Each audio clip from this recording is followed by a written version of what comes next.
Muito bem, pessoal, eu sou o professor Oswaldo Barros, nós estamos na nossa quarta aula síncrona do nosso curso de planejamento, de planejamento, metodologias e práticas de avaliação. Então, nós vamos disponibilizar essa gravação para vocês assim que nós terminarmos a aula, tá ok?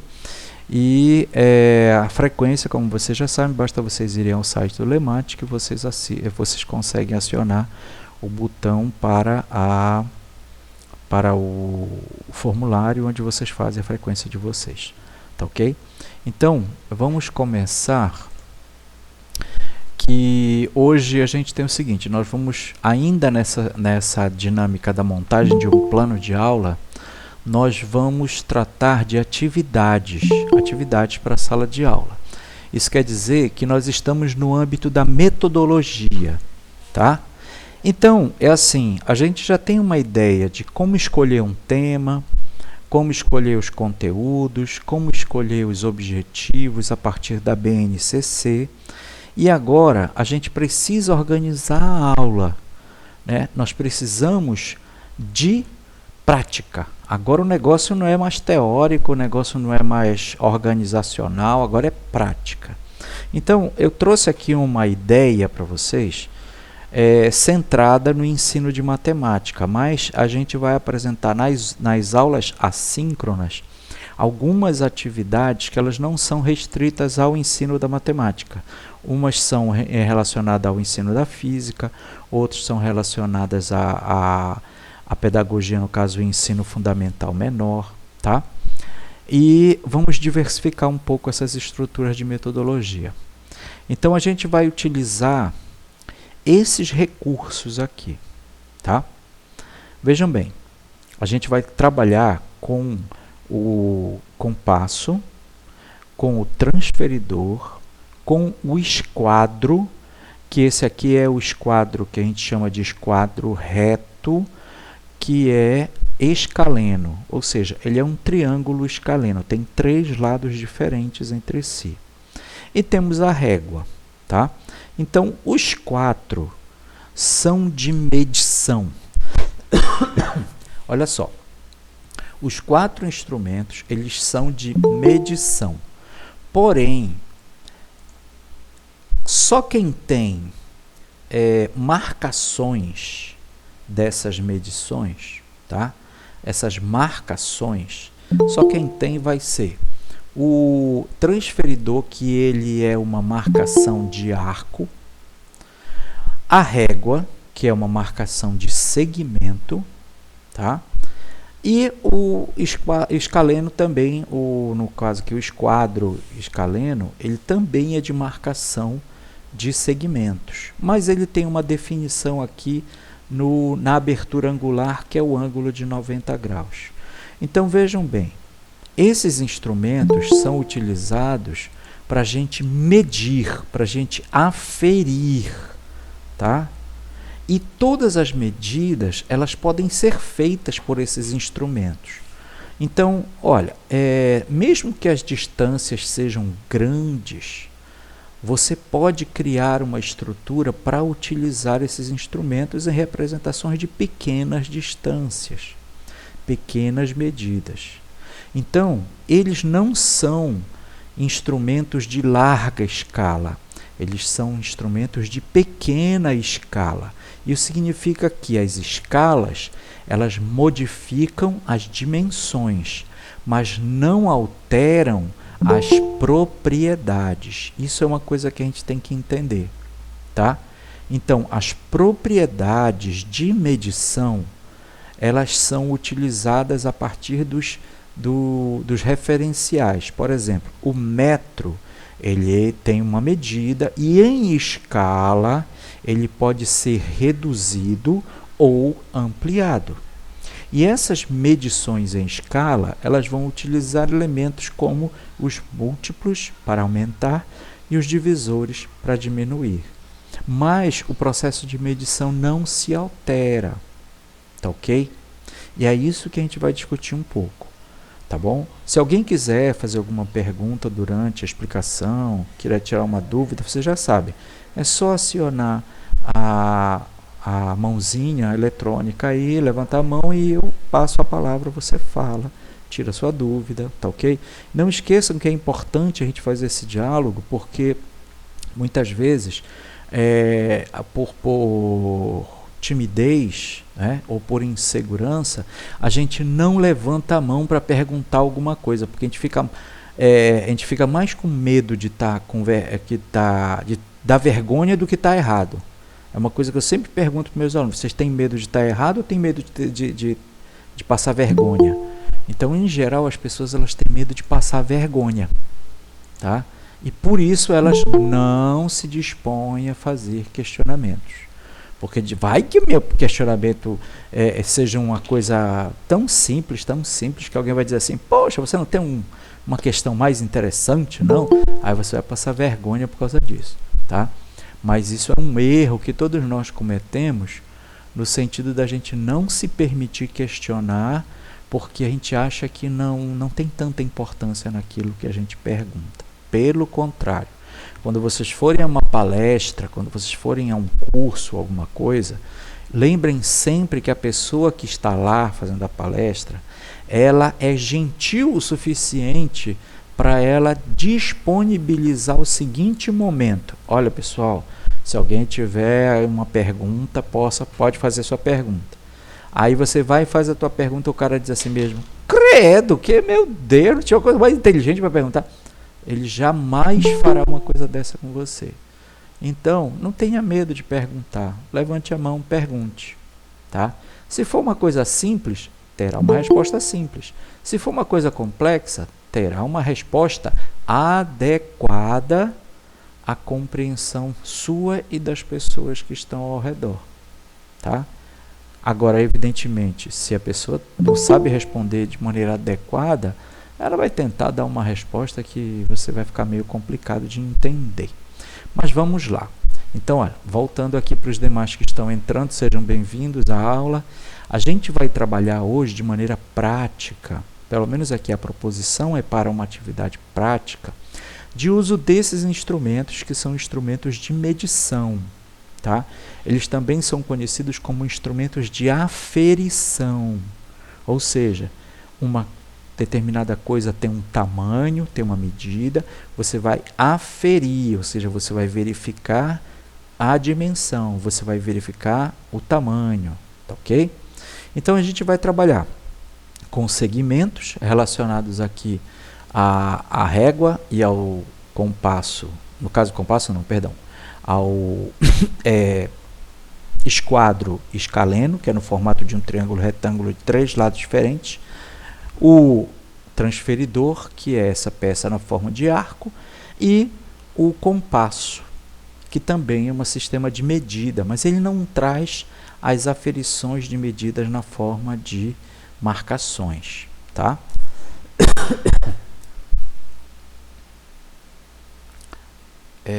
A Elisângela disse que não está tendo acesso às atividades. As atividades, no caso, nós ainda não estamos com os exercícios disponíveis, tá? Eu vou elaborar os exercícios para colocar para vocês a partir de agora das atividades práticas, tá certo? Mas nós teremos alguns exercícios também que vão trazer elementos teóricos.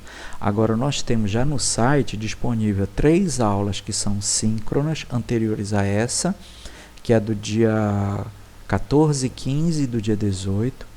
E nós temos também 3 aulas assíncronas, que é a primeira, a segunda e a terceira aula que eu gravei, trazendo complementações das coisas que a gente já discutiu e que elas já estão disponíveis no site. Aí é só entrar no site e clicar em cima dos ícones que você vai acessar as aulas com o vídeo ou com o material que está disponível lá.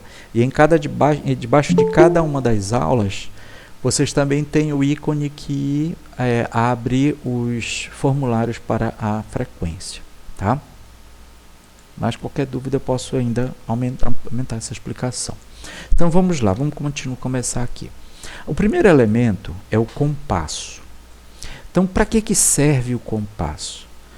Ele mostra uma medida, tá? em uma distância linear, mas que ao mesmo tempo essa medida linear, ela pode ser descrita na forma de arco, tá? Então eu vou acionar aqui a caneta para vocês entenderem como isso funciona, tá? Então nós temos aqui, olha, a ponta que fere o papel, que é essa parte vermelha aqui na ponta de ferro, e a outra ponta, que é aquela parte onde está o grafite. Então aqui eu tenho uma distância que vai de A até B. O que significa isso daqui? Essa daqui é a unidade métrica.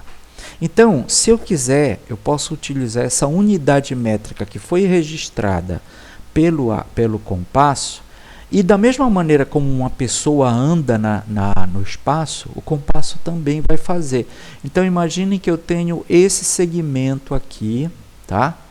Que vai desse ponto aqui que eu vou chamar de C, até esse outro ponto que eu vou chamar de D.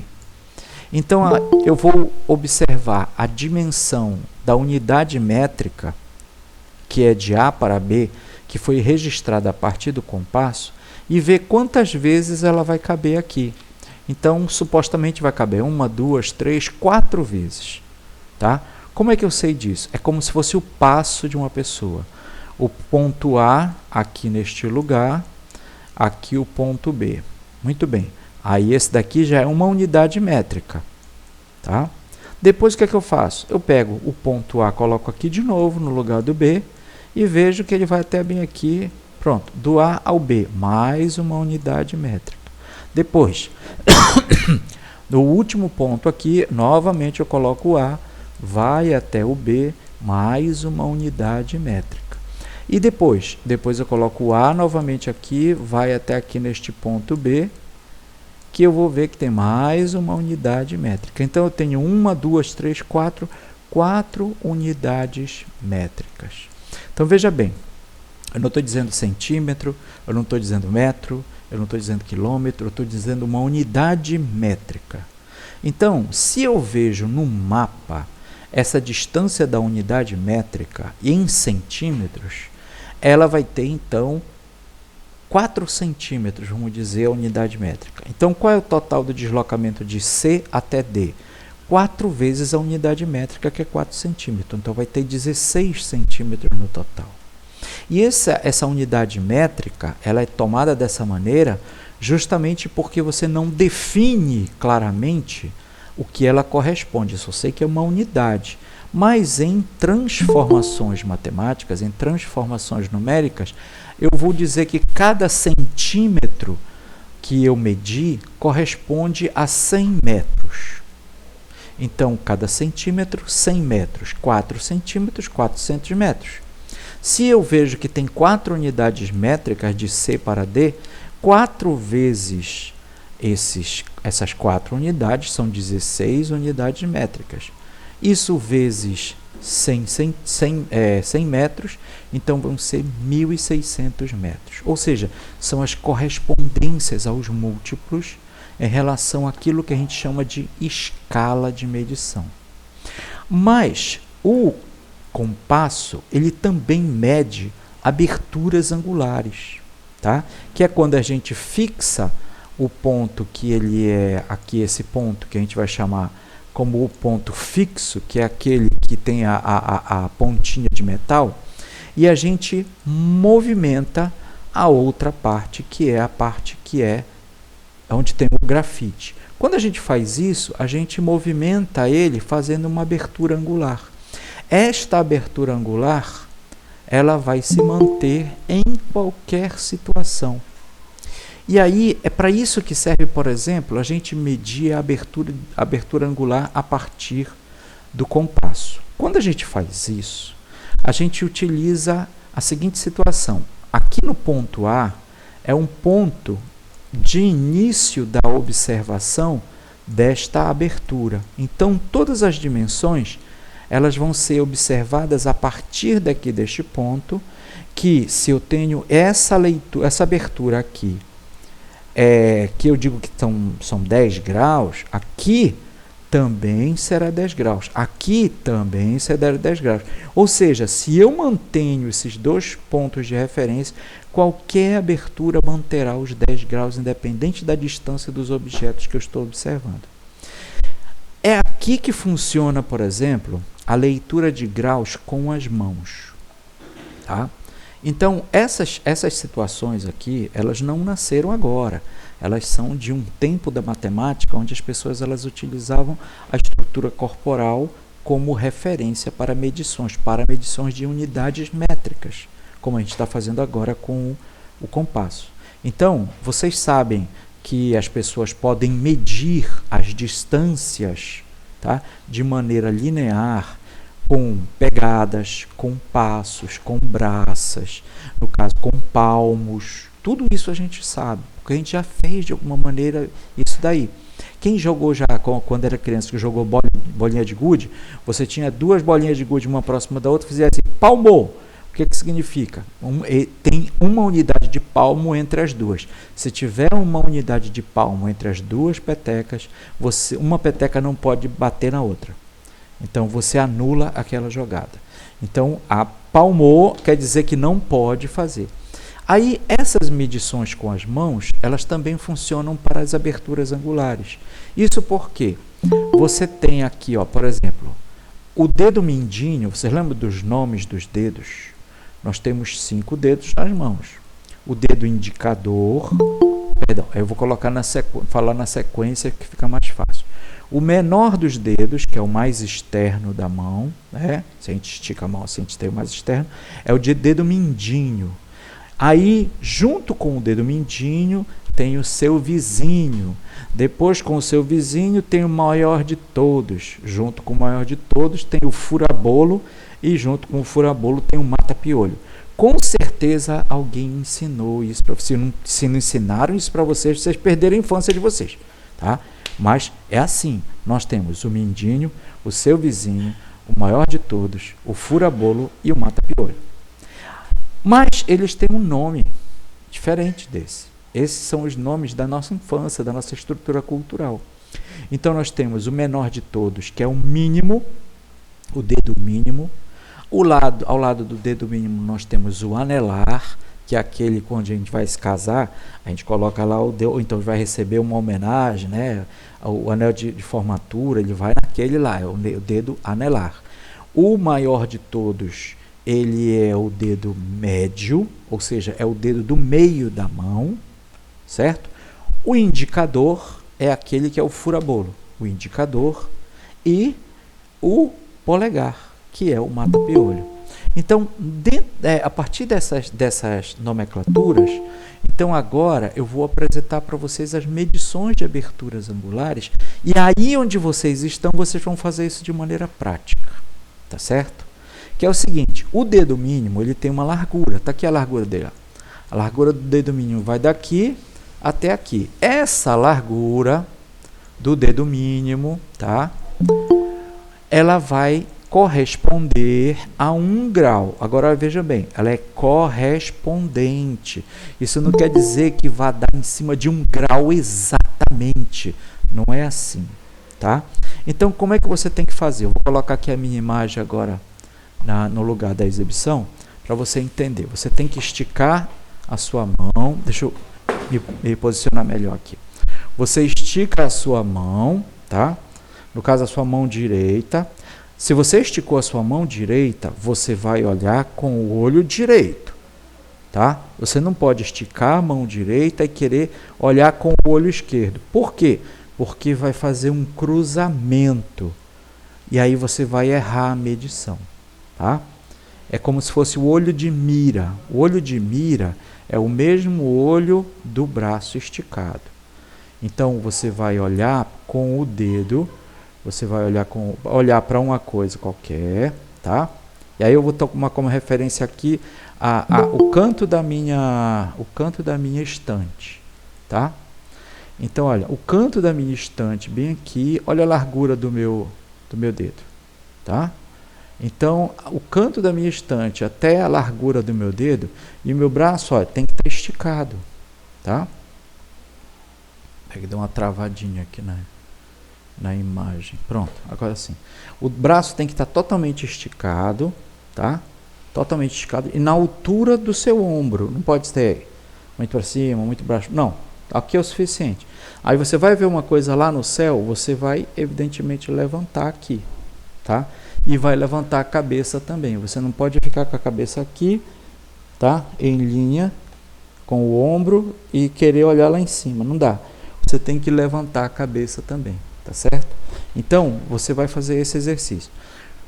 Vai esticar o braço, estica completamente o braço, e vai ficar só com o dedo mindinho. Aí você vai tomar como referência para a largura do dedo mindinho uma das laterais do dedo. A outra lateral do dedo, ó, tá bem aqui assim, ó, tá? Então, peraí, deixa eu ajeitar bonitinho aqui, pronto, bem aqui.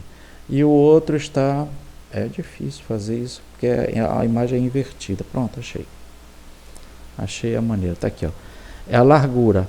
Então, olha, esse pedaço aqui agora que eu vou colocar para vocês, essa largura, tá? Bem aqui assim, essa largura mais ou menos que eu estou apontando aqui com meus 2 dedos, isso é abertura de 1 grau, tá?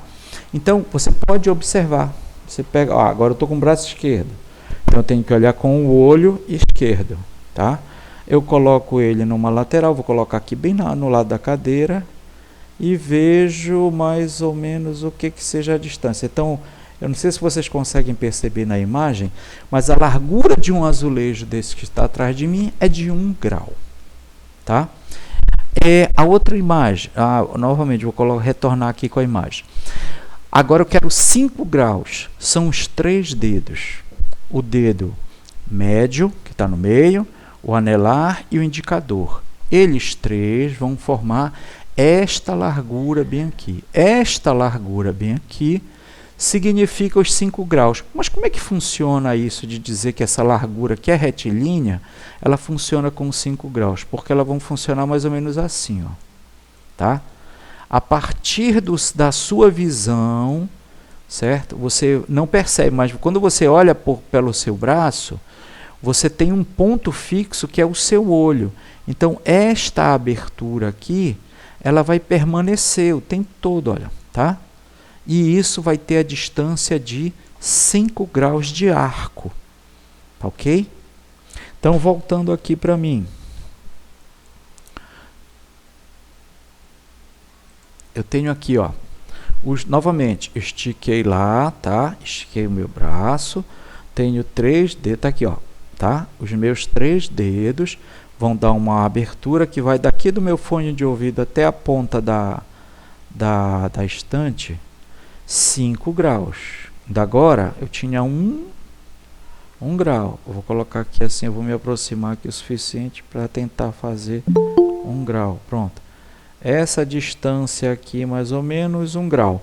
Quando eu fiz os 3 graus, os 3 dedos, vocês viram, aumentou a distância. Quantos 10 graus agora? Muito bem, 10 graus, a mesma coisa. Olha, a distância daqui já é um punho fechado, tá? Então, olha só a distância agora. 3 dedos. Olha aqui como eu vou mostrar para vocês na imagem aqui do lateral. 3 dedos. Agora 5 dedos, olha. Já é bem maior. Então, são 10 graus a distância do punho. São 15 graus a distância entre o indicador e o mínimo, que é aquele sinal dos roqueiros, sabe? É, demônio, tá, pois é. E aquele do hang loose, que é o sinal dos surfistas, hang loose, né? O hang loose, então, são 15 graus. Então, olha, voltando aqui que eu não estava mostrando a imagem. Um dedo mínimo, 1 grau. 3 dedos, que é o anelar, o médio e o indicador, 5 graus. Um punho fechado, abertura 10 graus. 15 graus é do indicador até o dedo mínimo. Tá aqui, essa abertura aqui, tá? Essa abertura aqui, novamente, ó, vai ter como ponto inicial lá da abertura o seu campo de visão, tá certo? E o seu ponto visual, no caso, que é o seu olho, que está aberto. O outro olho está fechado. Um está aberto. O olho que tem que estar aberto é o lado do braço que você está esticando. E aqui no hang loose, a abertura, olha, já são 25 graus. Tá? Isso funciona para você saber, por exemplo, a distância de um objeto a outro objeto a longas distâncias. Tá? A separação entre eles em longas distâncias. Por isso que a gente tem ali, por exemplo, as constelações como referência. Tá? Mas você pode ver, por exemplo, a distância de uma casa a uma árvore, tá? Um poste, a porta de uma casa, a distância do poste até a porta de uma casa a uma longa distância, que você pode utilizar as aberturas angulares. Evidentemente, essas aberturas angulares, elas não se correspondem de maneira linear à distância que você está observando, mas você observa isso por angulação. Tá ok? Alguma pergunta? Vamos lá, pessoal.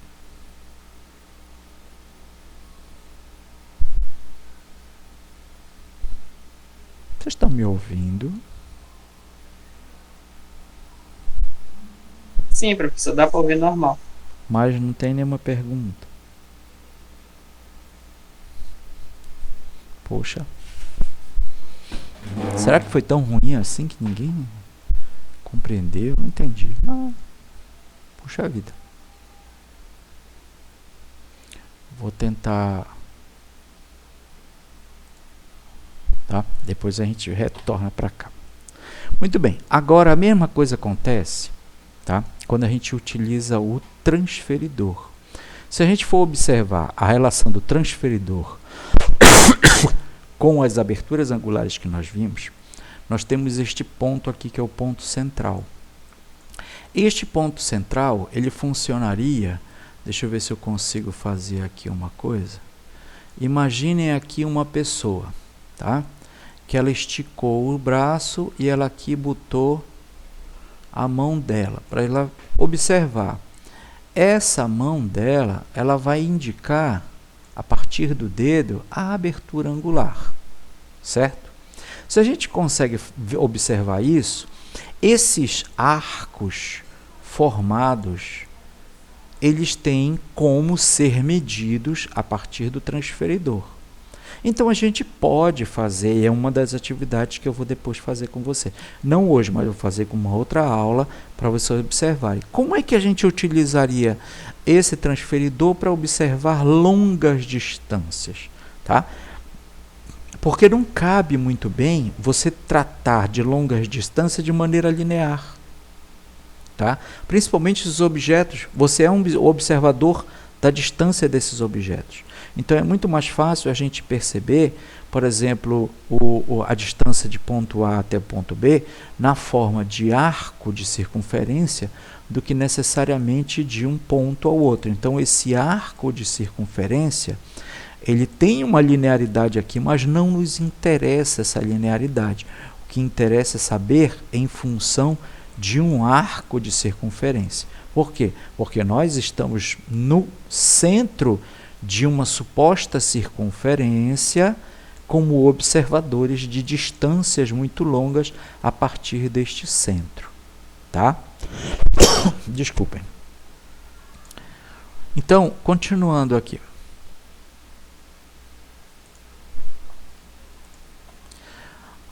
A gente pode fazer essa mesma estrutura das medições angulares a partir do uso de um barbante. Certo? E esse uso do barbante, ele vai se dar exatamente pela possibilidade da gente pegar o barbante, fixar um ponto, esticar o barbante e você fazer este ponto fixo, que eu vou chamar de ponto A, ele se manter enquanto que eu faço o ponto B se deslocar, ou para um lado ou para o outro lado. Tá? Quando eu faço isso, o ponto B ele terá outros novos lugares para serem marcados. Então eu posso dizer que aqui é o B1, eu trouxe de B até B1, depois eu fiz de B até B2. Quando eu verifico isso, de B1 a B2 não vai me servir. Não vai me servir. Por quê? Porque essa distância B1, B2, ela tem esse arco aqui, que é o B1, B2. Essa distância aqui também não vai me servir. Por quê? Porque o arco continua sendo o mesmo. Então, essa distância aqui, ela não vai ser diferente em termos de arco dessa outra distância. Então, essa distância linear de um lugar ao outro, quando eu observo na forma de arco, elas são desprezíveis. Por quê? Porque elas não interessam, elas vão diminuindo cada vez mais. Chega até um momento que eu vou dizer assim mesmo, olha, o ponto A e o ponto B chegaram até o ponto A, aliás, ponto B, B', B1, B2, eles diminuíram a distância até chegar no ponto A. Isso não é verdade. Por quê? Porque o arco permanece o mesmo. Tá? E aí, o que vai diminuir essa distância de B1 para B2 é o arco da abertura que a gente observa da distância entre eles, não a distância linear entre eles. Tá? Porque se a gente observa assim, ó, vou colocar aqui uma outra cor, que é para a gente entender isso. Por exemplo, aqui, deste ponto ao outro, eu tenho esse arco. Continua sendo o mesmo arco? Não, diminuiu um pouco. Porque essa medida deste arco aqui, se for observada aqui, ela vai ficar mais ou menos desse tamanho. Então, olha, não é o mesmo arco, é um arco menor. Mesma coisa, se eu for observar isso aqui como arco também, esse arco aqui também vai ser bem menor. Isso está fazendo com que os dois se aproximem, o B1 e o B2. Tá? Mas, de maneira linear, não. Que é que está em vermelho, não funciona. Tá? Então, a linearidade entre dois pontos, dependendo da situação, elas podem ser medidas de maneira métrica por segmento ou métrica por arco.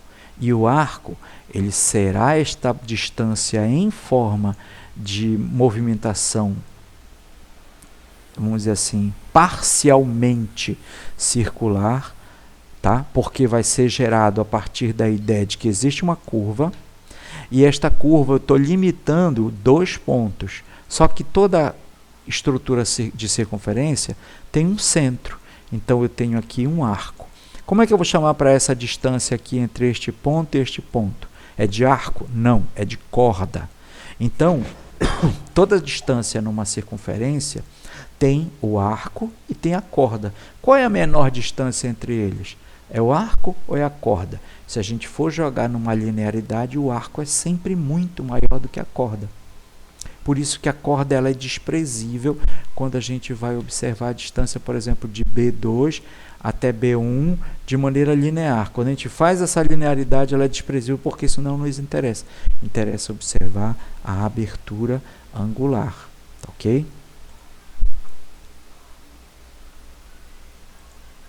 Perguntas? Não? Então vamos lá. Se eu tenho um ponto, tá? E um outro ponto, a menor distância entre dois pontos é um segmento. Mas se eu fixo um desses pontos e faço a movimentação do segundo, esse segundo ponto, ele não vai ficar mais distante do primeiro, tá? Não vai ficar distante. Eu vou chamar aqui, olha, eu vou colocar nomes aqui porque fica mais fácil de fazer. Cadê? Tá aqui. Esse aqui eu vou chamar de A, esse aqui eu vou chamar de B. Quando eu faço esse deslocamento para cá, este aqui é o B, mas a distância entre eles continua a mesma, entre o A e o B. Tá? Aqui eu fiz uma abertura de um posicionamento que eu vou chamar de B1 para um posicionamento que eu vou chamar de B2. De B1 para B2 eu tenho uma distância, mas em forma de arco. De B1 até A, eu tenho uma distância que eu vou chamar de segmento. E esse segmento na circunferência, ele ganha o nome de raio. E o raio vai permanecer. Tá? E é essa situação que a gente observa quando nós utilizamos as mãos, por exemplo, para marcar a abertura angular entre dois pontos. Tá ok? Eu imagino que sim, que ninguém fala nada, então eu fico imaginando que está tudo bem. Muito bem, agora é diferente quando a gente utiliza as mãos para fazer uma medição linear.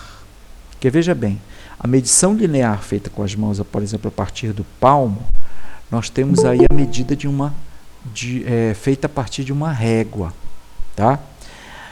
Tem uma situação que eu identifiquei com alguns professores numa formação de professores, que as pessoas, eu não sei se eles não levaram em consideração a situação que eu estava trabalhando ou simplesmente era descaso, tá?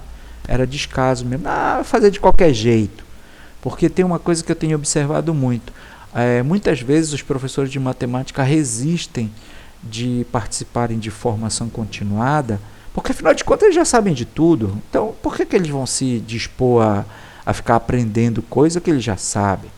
E aí eu identifiquei o seguinte: os professores, eles não mediam uma distância com a régua a partir do zero, eles mediam a partir da ponta da régua. E isso dá uma distância de 5 milímetros, pelo menos 5 milímetros. Então, a forma correta de você fazer a medição na régua é do ponto zero, mas eu percebi que isso não era uma situação muito tranquila de ser percebida pelos professores. Eles cometeram erros de medição, e aí a minha dúvida não sei se era porque não estavam levando a sério ou simplesmente não sabiam. Mas professores formados de matemática precisam de orientação como todos os outros professores, porque muitos elementos não são trabalhados na graduação e depois eles ficam fazendo falta na prática docente do professor. Então, aqui nessa situação, nós temos um palmo medido a mais ou menos 24 centímetros e 30, mais ou menos, 24 centímetros e meio, por aí assim. Porque aqui é 26, aqui é o 25 e tem um pouquinhozinho a mais. Então, o meu palmo, ele fica em 23 centímetros, que é um palmo menor do que a mão desse rapaz, que é uma palma grande. Essa aqui não é a minha mão, é a mão de uma outra pessoa. Aí o que acontece? Quando você vai fazer as comparações de tamanho de palmos das pessoas, você vai encontrar processos de medição linear. Facilmente você coloca uma mão junto com a outra e você coloca lá. Então está aí uma atividade prática para vocês fazerem. Quantos centímetros corresponde à abertura de um palmo de vocês? E aí, evidentemente, você já deve ter feito isso, você pode comparar objetos. E a comparação dos objetos vai se dar pelo padrão que você estabeleceu. Uma unidade métrica do palmo é igual a 25 centímetros, 24 centímetros e meio. Vamos dizer assim, isso aí.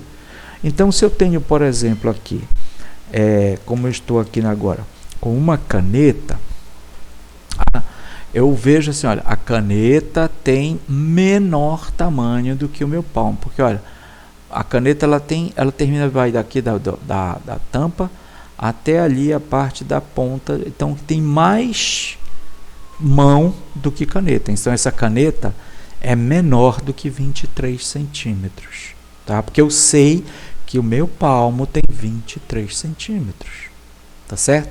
Então essa é a relação da unidade métrica.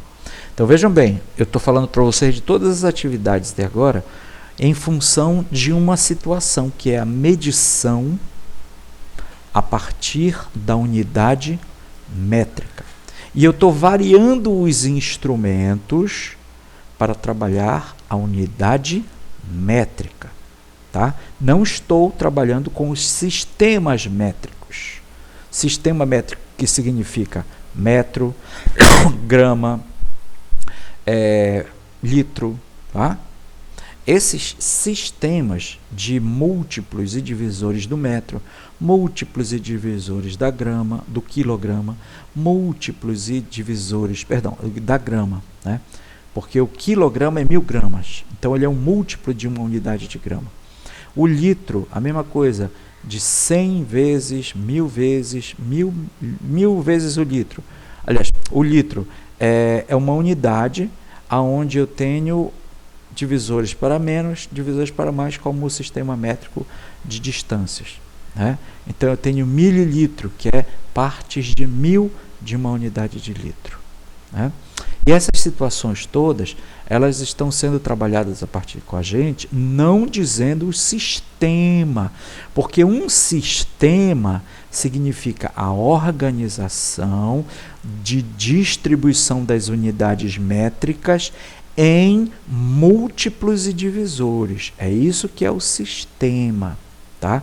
Nós estamos trabalhando aqui a fixação da ideia da unidade, a unidade métrica, que pode ser feita de maneira linear ou na forma de arcos, tá bom? É isso que eu quero destacar para vocês. Então, a gente tem que saber muito bem quais são as possibilidades de discussão a partir de um instrumento didático, de um objeto didático, por conta dos conteúdos que a gente quer trabalhar.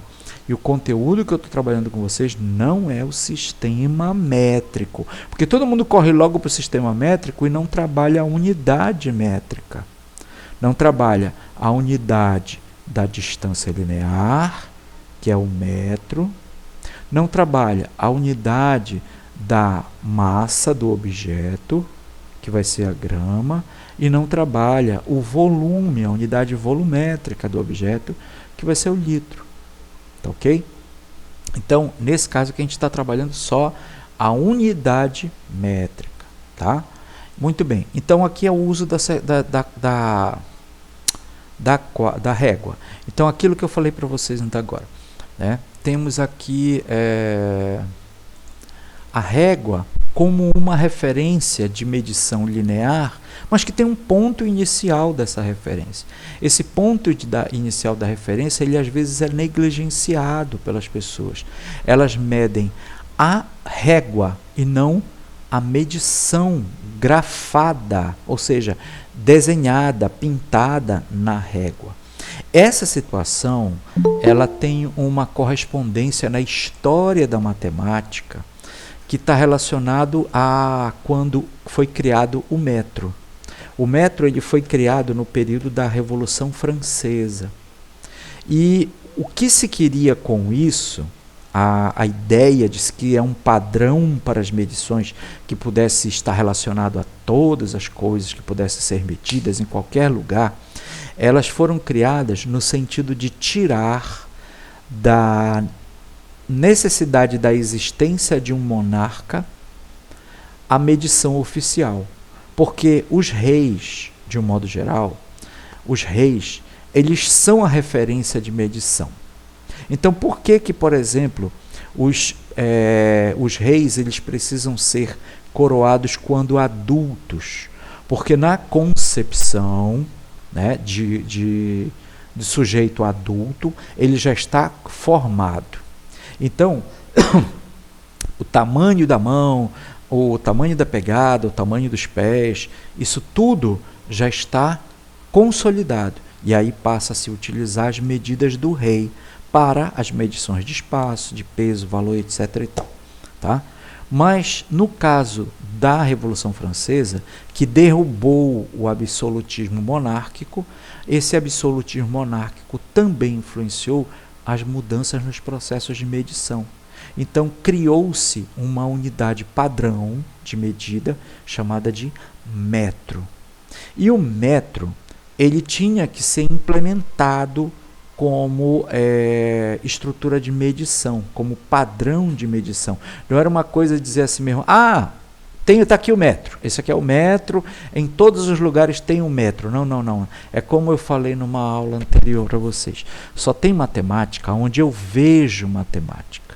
Não adianta eu dizer, tem matemática em tudo, tem o metro em tudo. Não, só tem o metro onde eu vejo o metro. Então, foi necessário se fazer um processo de convencimento das nações para a utilização do metro como referência, tá? E o que acontece? Politicamente, a assimilação das medições a partir do metro, por exemplo, eles se fizeram a partir da necessidade de você estabelecer uma condição de comercialização. Aquilo que mede 1 metro para mim, vai ter que medir 1 metro para você. Vai ter que medir 1 metro para o outro. Por quê? Porque o que eu comercializar com você vai ser medido em metro. Se você não utiliza o metro para comercializar, então desculpa, não vou comercializar com você. É o que acontece muito hoje com o dinheiro. Uma nação que não usa o dólar, que não usa o euro, não gera comercialização internacional. O Brasil ele usa o real, mas se ele for vender em real, as pessoas vão dizer assim, mas eu não tenho real para comprar. Então ele tem que vender em dólar, ele tem que vender em euro, agora tem que vender em ien. Então, quer dizer, dependendo da potencialidade da nação que comercializa, esses sistemas de medição eles vão ser mais significativos aos processos de troca. Então, com a Revolução Francesa, os países as nações começaram a assimilar os padrões para o processo de comercialização. E nessa situação, a Espanha tinha uma colônia que era em Cuba, a Cuba era uma colônia espanhola, e foi mandado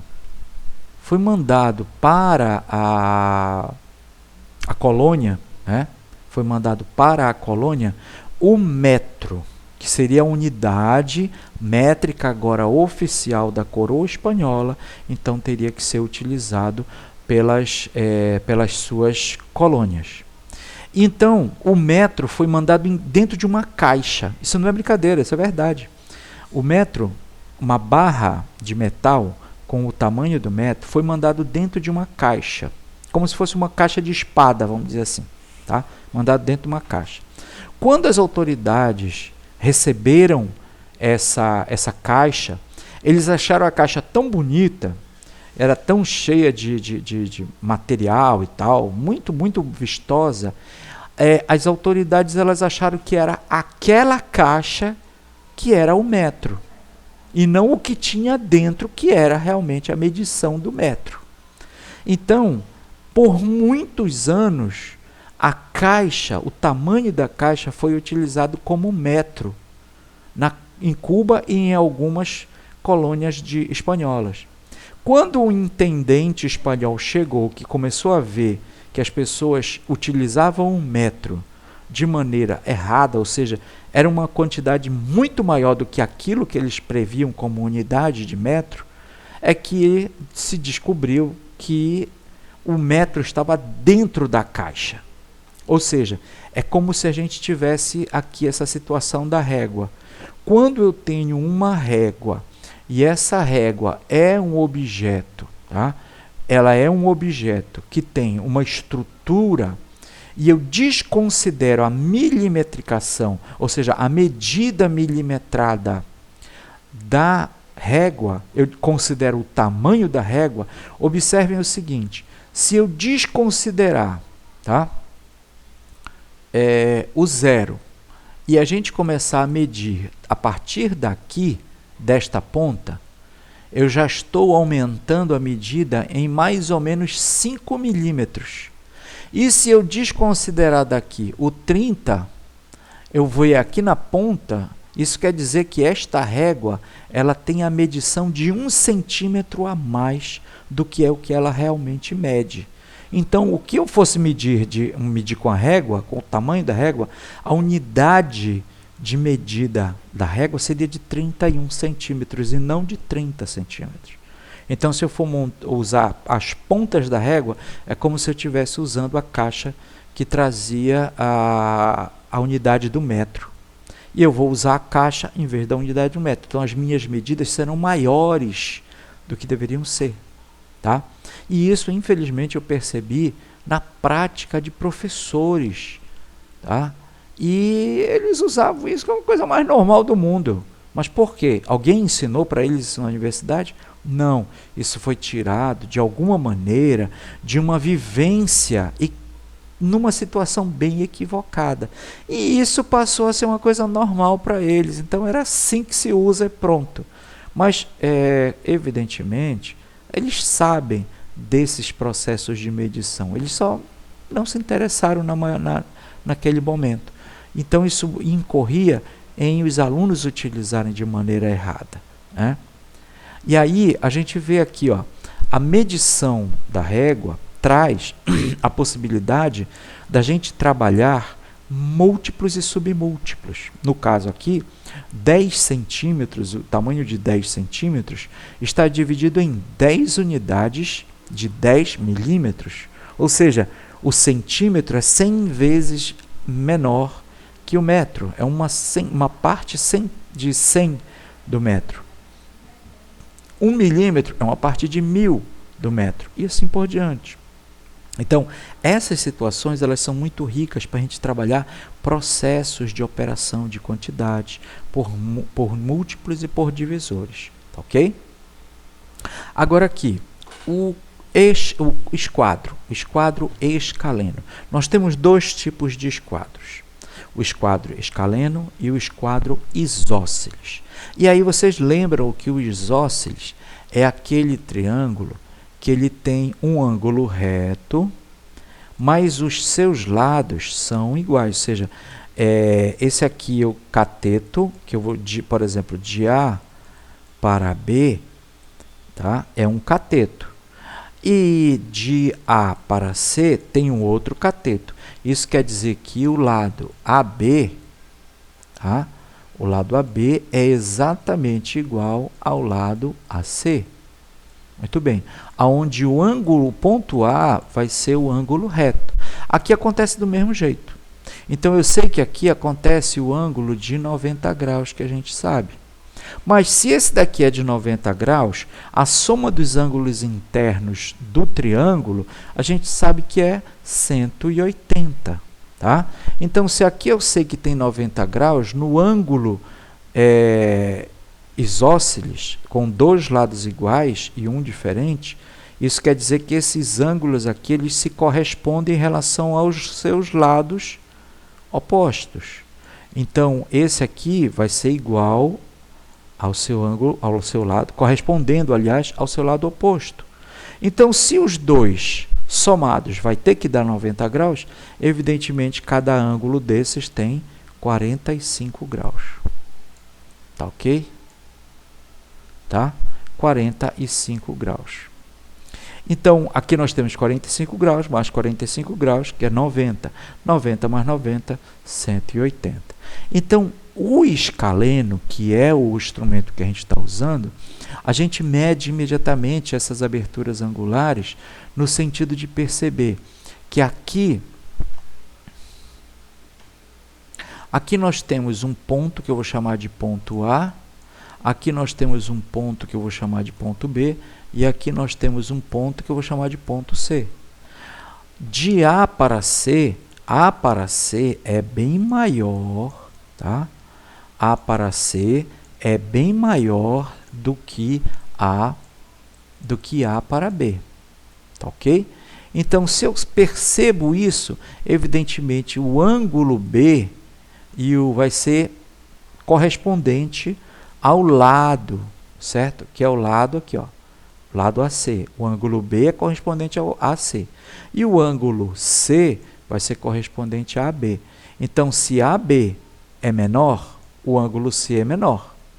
E eles são complementares, ou seja, os dois vão formar, assim como complementares são esses dois aqui de 45, 45, porque eu sei que eles são iguais, aqui eles vão corresponder um a 30, o outro a 60. E é nessas condições que nós estruturamos o teorema de Pitágoras. Quando o cateto, o quadrado da hipotenusa, que é o maior lado aqui que eu vou chamar de BC, tá?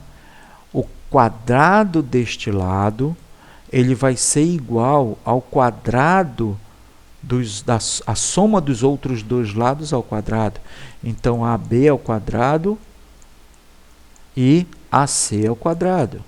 Quando a gente começa a observar isso, nós temos o triângulo retângulo formando a seguinte situação, que o quadrado deste lado maior, que é a hipotenusa BC, ele vai ser a soma do quadrado de A até B ao quadrado, mais o AC também ao quadrado. Ou seja, eu posso formar um quadrado com o lado AB aqui, eu posso formar um quadrado com este lado, posso formar um quadrado com este lado, que é o lado AC, e a soma desses dois quadrados, todas as dimensões desses dois quadrados, vai ser igual ao quadrado formado pela essa distância BC. Quando eu percebo isso de uma maneira muito organizada, eu tenho aí o Teorema de Pitágoras. Isso não quer dizer que aqui neste, a gente não possa organizar essa mesma estrutura aqui, tá? Mas o quadrado formado por AB, o quadrado formado por AC, não vai ser igual ao quadrado formado por BC, nesse caso do ângulo isósceles. Nós teremos uma estrutura algébrica favorável, mas geométrica não. Tá? Vai ser coincidente e vai dar muito trabalho também para fazer. Tá? Se vocês quiserem experimentar, vocês podem tentar fazer. É muito mais fácil você tentar fazer o teorema de Pitágoras funcionar com o triângulo isósceles do que com o triângulo escaleno. Apesar de que os dois são triângulos que possuem um ângulo reto. Então, eles são triângulos retângulos. Tá? Muito bem. Alguém quer perguntar alguma coisa, comentar alguma coisa? Ainda não. Vocês me deixam sozinho aqui. Então, olha só. Nessa composição, nós temos a seguinte ideia. Como é que eu monto um triângulo retângulo escaleno a partir de uma folha de papel A4 comum que vocês encontram em qualquer lugar? Basta eu cortar na diagonal deste retângulo. Quando eu corto essa diagonal, nós podemos fazer isso fazendo um pequeno registro de fotografias. Essa é uma prática que vocês podem fazer.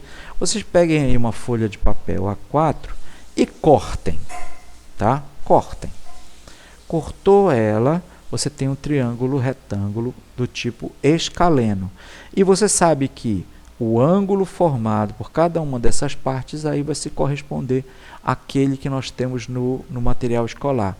Aqui nós temos 90 graus, aqui nós temos quantos graus? Bom, se esse daqui é o oposto ao maior dos lados dos catetos, então isso aqui vai ser 60. Se esse daqui é o oposto ao menor dos lados, no caso, o menor dos catetos, então ele é complementar a 60, porque tem que formar 90. Pronto. E aqui eu sei que é 90 graus. Tá? Muito bem. Nessa correspondência, então, você pode começar a compor outras estruturas com medições de ângulos. E nós chegamos nesse conjunto aqui. 90 graus, nós temos porque qualquer canto da folha de papel vai ter 90 graus. Se você faz a sobreposição de um dos lados deste retângulo, poxa vida, está aqui. Esse lado aqui é o lado adjacente menor e esse daqui é o lado adjacente maior deste retângulo. Se eu sobreponho este lado adjacente menor a este lado adjacente maior, eu vou criar esta dobra aqui no papel. E esta dobra tem 45 graus. Então, aqui vai ser uma bissetriz. Aqui nós temos uma outra composição que vai se dar a partir da sobreposição dos vértices deste lado menor à linha média, que é aqui a mediana do retângulo. A gente coloca a sobreposição colocando bem aqui, aí depois a gente marca deste lado. Depois a gente faz uma outra sobreposição, marca do outro lado. Nós temos um triângulo equilátero que tem uma abertura angular de 60 graus. E a partir do momento que nós temos essa abertura angular de 60 graus, se nós fizermos a sobreposição de um dos lados deste triângulo ao outro, seu adjacente, nós encontraremos 30 graus. Essas 4 construções, elas serão feitas a partir de aulas síncronas que nós vamos disponibilizar para vocês, tá certo? Cada uma delas na forma de exercícios que vocês podem fazer tranquilamente em casa para desenvolver seus estudos, tá ok?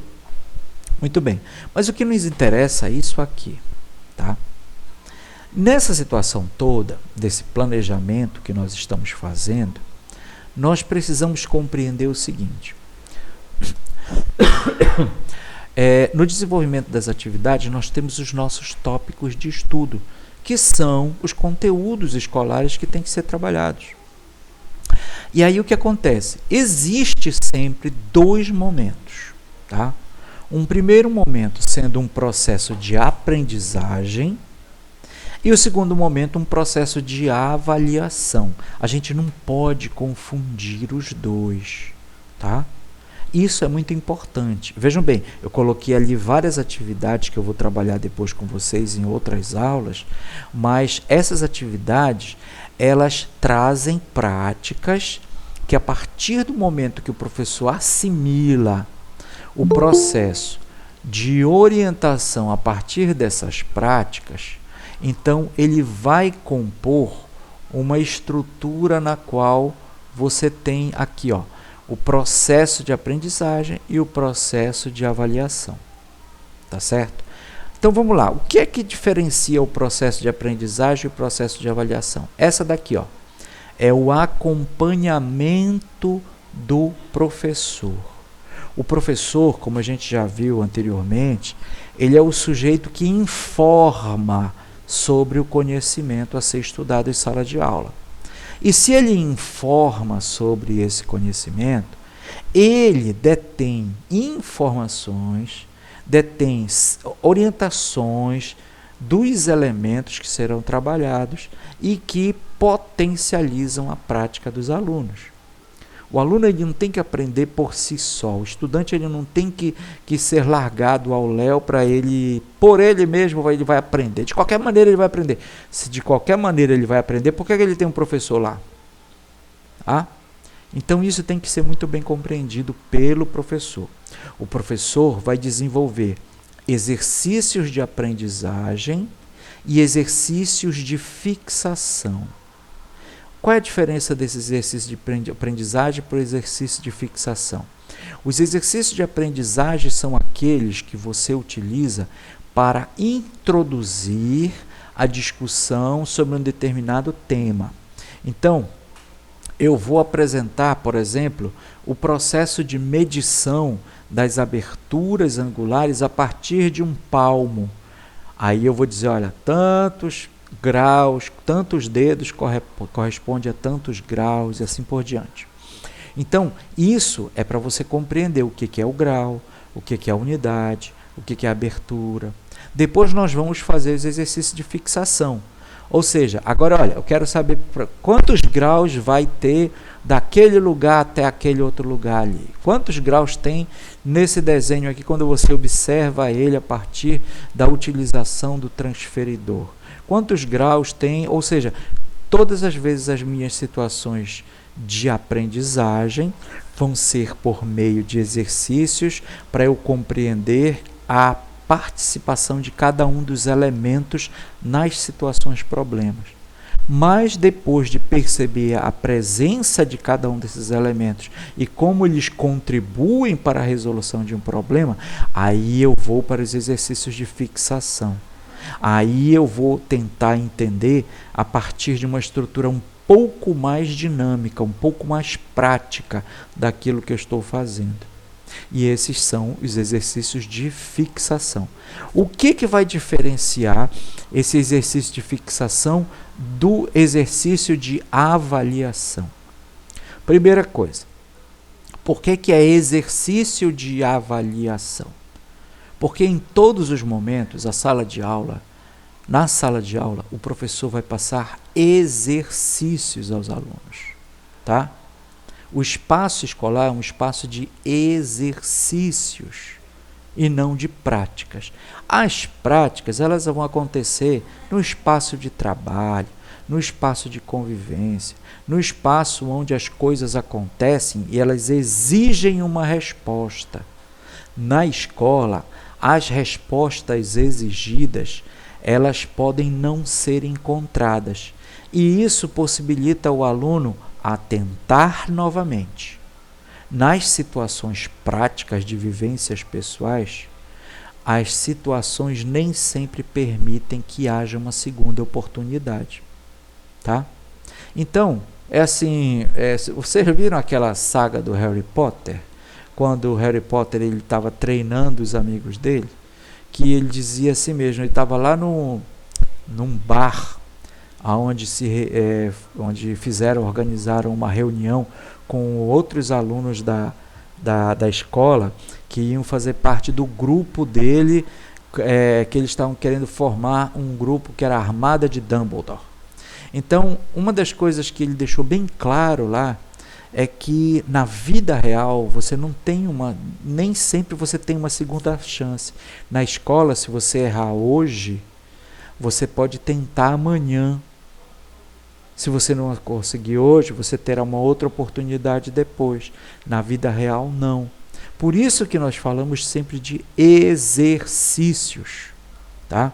Porque são formas que o aluno vai desenvolver uma determinada ação e se essa ação não for positiva, ele recomeça, tá? É a diferença entre um jogo eletrônico e um jogo real. O jogo de futebol na vida real, se você não chutou direitinho a bola e a bola foi no gol, então ela vai para fora e você perdeu o jogo. Mas se você joga lá no jogo eletrônico e você chutou a bola e a bola não foi gol, isso não tem a menor importância. Porque você recomeça o jogo e vai jogar de novo para tentar fazer o gol novamente. Tá? Exatamente. Mário está dizendo, chutar para onde o nariz está apontando. Assim, você pode ser um jogador excelente no mundo virtual, mas quando você vai para jogar bola com o pé, você é um pereba que a bola, você chuta a bola bate na tua cabeça, você desmaia. Então, aqui a gente tem sempre que encarar isso, pessoal, como exercícios. Por isso que eu estou colocando essas 3 dimensões. O exercício de aprendizagem é aquele que você apresenta os conceitos para identificar quais são os elementos operatórios. O exercício de fixação é quando você utiliza esses mesmos elementos apresentados já em uma situação problema. E o exercício de avaliação é quando você coloca um exercício no qual o que se modifica é essa terceira parte aqui. O aluno ele tem autonomia para responder, não tem mais o apoio do professor. Só que muitas vezes o professor ele não compreende isso de uma maneira muito clara e ele acha que o que ele já ensinou, ele não pode mais falar com você, ele não pode mais tirar dúvida. Claro que ele pode tirar dúvida, claro que ele pode ajudar, mas a dúvida tirada ou o auxílio do professor não é no sentido de responder pelo aluno, mas de dar condições para que ele reflita e chegue na resposta. É você gerar condições para que ele possa responder a pergunta, o exercício proposto. Por isso que é um exercício de avaliação. Agora, peraí, como a gente já falou em outros momentos, a avaliação não é para o aluno, a avaliação é para o professor. Em que sentido? Dizer se o aluno sabe, se o tempo dele que ele perdeu para dar aula para aquele aluno valeu a pena ou não, não tem nada disso. É eu utilizar a avaliação para identificar quais são os pontos no qual o aluno já avançou e eu não preciso mais retornar a eles, e aqueles pontos que ele ainda não avançou e que são esses que eu tenho que reforçar. Eu tenho uma situação que eu vivenciava quando eu estava estudando para o vestibular e para outras coisas também, que é assim, nós temos muito medo de encarar problemas que são graves, que a gente ainda não consegue resolver. Então, quando eu estudava, eu começava a estudar sempre pelas coisas que eu gostava e que dominava, aí eu me sentia fortalecido com aquilo, aí eu ia para aquele negócio que eu ainda não tinha entendido e me lascava. Aí, ou seja, eu sempre fazia a mesma coisa. Eu tentava rever tudo que eu já sabia, aí depois de tudo que eu já sabia já estava revisado, eu chegava diante das coisas que eu não sabia, eu não conseguia render da mesma maneira, porque eu já estava cansado, porque eu não tinha afinidade com aquilo, eu fazia o possível para estudar as outras coisas, para protelar a chegada até aquele assunto. Então, assim, a gente vai se desviando das coisas, tá? Eu tenho uma amiga que ela relatava para mim, uma professora já da universidade onde eu fiz o doutorado, que ela dizia assim mesmo, quando ela ia estudar, ela pensava primeiro na organização dela. Aí ela tinha um escritório, um pequeno escritório onde ela estudava, que ela tinha uma estante cheia de apostilas, papel, livro. Aí o que ela fazia? Primeira coisa, ela ia organizar a estante dela. Aí ela organizava, pegava todas as apostilas, colocava por tema, colocava tudinho. Quando ela, depois de 2 horas arrumando esse negócio, desnecessariamente, ela ia começar a estudar. Aí faltava 15 minutos, 30 minutos para um próximo compromisso, ela largava tudo e ia fazer aquele negócio lá. Quando ela voltava de novo para estudar, ela só ia estudar depois que ela organizasse tudo. Tá? Então, as pessoas elas encontram estruturas que elas julgam ser favoráveis ao seu processo de aprendizagem, mas muitas vezes isso não é verdade. Tá? Uma coisa que eu vejo, por exemplo, dos meus alunos, eles fazem assim, eu estou colocando uma coisa no quadro e eu me habituei a não escrever longos textos no quadro, nada disso, porque eu já percebi nesse sentido. Quando eu coloco uma coisa no quadro, eu olho para trás, as pessoas estão assim, ó, olhando para o quadro e copiando, olhando para o quadro e copiando. Você não consegue concentração o suficiente para olhar para o quadro, ler o que está escrito, olhar para o caderno e ver a linha correta que você vai escrever e escrever as palavras. E olhar para o quadro de novo para pegar a mesma sequência de palavras que você estava lendo anterior, para saber o que você vai copiar agora. Você olha para a palavra, você pega umas 4, 5 palavras, traz para o seu caderno, pega essas 4, 5 palavras e escreve, depois retorna. Peraí, olha só. Esse processo que eu estou descrevendo para vocês é um processo mental. Então, está escrito no quadro a seguinte: organização e planejamento para as aulas de matemática, tópicos de estudo, planejamento para ensino. Você não vai ler tudo isso, chegar no seu caderno e dizer, peraí, já esqueci a terceira palavra, então eu volto lá, organização e planejamento, aí para as aulas de matemática, na outra linha, tópicos de estudo, ou seja, essa estruturação mental que você faz para escrever para o seu caderno aquilo que está no quadro, tirou a sua atenção do que eu estou explicando a partir do que já está no quadro. Então, tem muitas pessoas, muitos alunos meus, na graduação, na pós-graduação, que eles fazem isso, de não quero, eu entro num acordo, não quero que vocês copiem nada enquanto eu estou explicando. Aguardem eu terminar o meu esquema, eu vou organizar tudinho aqui no quadro, quando eu acabar o quadro, eu digo assim, pronto, pode copiar. Tira uma foto, copia. O mais rápido é tira a foto, joga num grupo do WhatsApp, depois na sua casa você vai e copia tudinho. Tá? Mas é muito mais importante você prestar atenção do que copiar. Aí tem que dizer, mas eu só entendo se eu copiar. Então presta primeiro atenção, depois você copia. Porque eu vejo as pessoas aborrecidas assim, não sei se vocês já passaram por essa situação, mas o professor está escrevendo no quadro uma coisa, a pessoa está copiando, está escrevendo no quadro, está copiando. Muitas vezes, não é porque ela está querendo copiar aquele negócio, é porque ela não quer perder tempo depois copiando. Então ela copia logo. Aí o que acontece? O professor vai e apaga uma coisa. Meu Deus do céu, acabou com a escrita do meu caderno. Não sei quantas vezes já me reclamaram isso. Professor, o senhor apagou, o que era que estava lá? Não interessa, eu apaguei porque não era para estar lá. Agora eu vou colocar outra coisa e as pessoas ficam chateadas com isso. Mas é nesse sentido que eu quero dizer para vocês aqui, que nós nos habituamos a ter a avaliação como uma coisa pesada, uma coisa que o professor não pode ajudar, o professor não pode, mas isso daí é para que os alunos mostrem de maneira autônoma quais são as coisas que potencialmente eles avançaram e as coisas que ainda não avançaram, porque as dificuldades vão aparecer. E o professor tem que olhar para o resultado da avaliação e pensar, agora eu já sei o que está faltando, então agora eu já sei o que eu vou trabalhar. O material resultante da avaliação do aluno potencializa a prática do professor. E é nesse sentido que a gente quer trabalhar. Então, revisando aqui rapidinho. Nós temos um processo de aprendizagem, tá?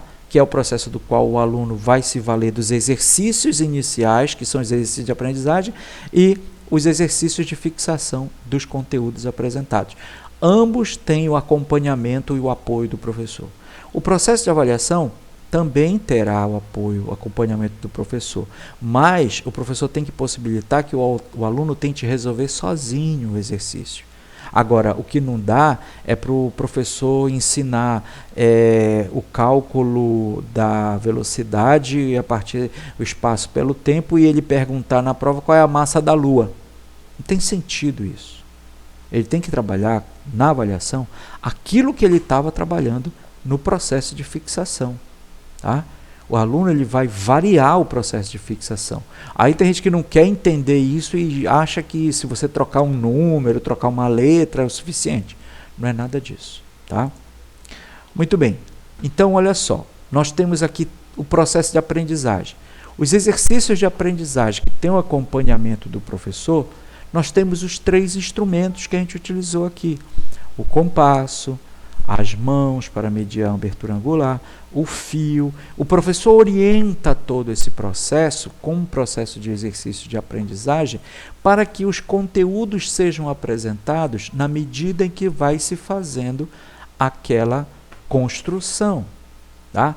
O ângulo, os segmentos, a abertura angular, a circunferência, o raio, os elementos vão sendo apresentados na medida em que os alunos fazem exercícios de aprendizagem. Por isso que é exercício de aprendizagem.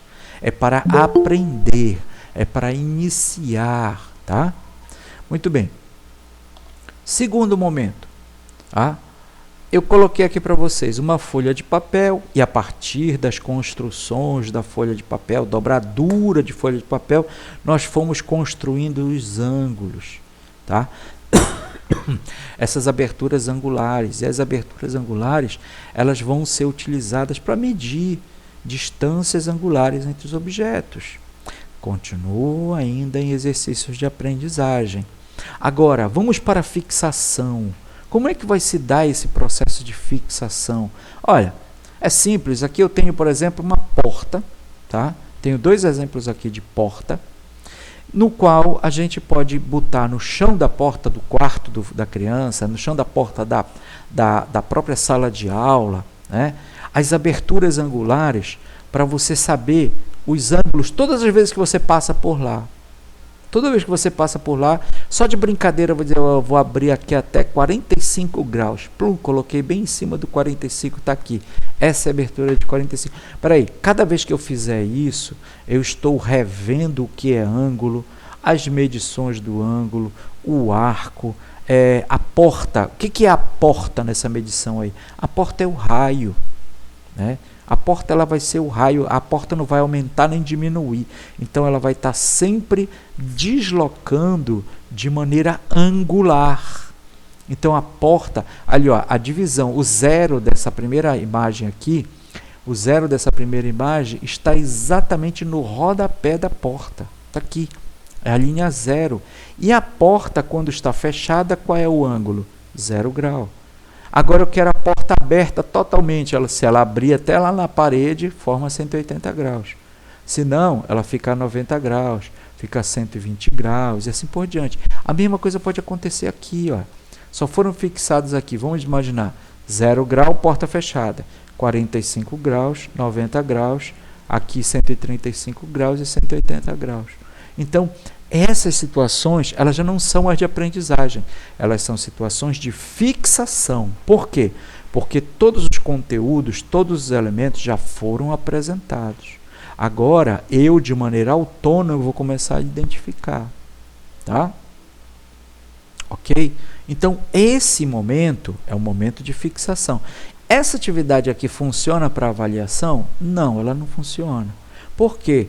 Porque ela é uma situação muito pontual com relação ao uso das medições de abertura angular. Tá? Elas são muito pontuais, é só para eu saber o que é uma abertura, qual é a medição. E os instrumentos estão aqui, está aqui, ó. Esse daqui é um transferidor. Isso daqui também é um transferidor. Não daquele jeito que a gente tem lá o transferidor escolar, mas esse daqui fica muito mais próximo, né? De ter todas as medidas aqui. Esse daqui é o raio. Então, aí o que acontece? Quando a gente propõe um exercício de avaliação, onde o aluno tem autonomia para responder, vai depender. Então, eu vou colocar aqui para vocês uma situação bem rápida. Espera aí, vamos lá.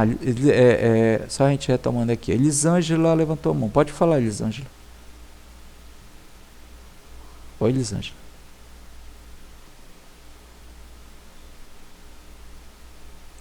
Vamos lá, Elisângela, você chamou, eu gostei do caramba de ter chamado.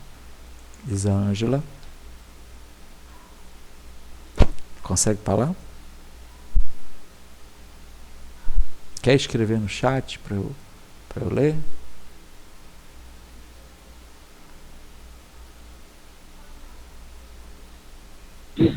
Eu ia pedir para o senhor dar uma repetida, porque não deu para me entender que meu áudio está subindo e voltando, professor. Qual parte? Toda essa parte aí da fixação? Não consegui entender direito.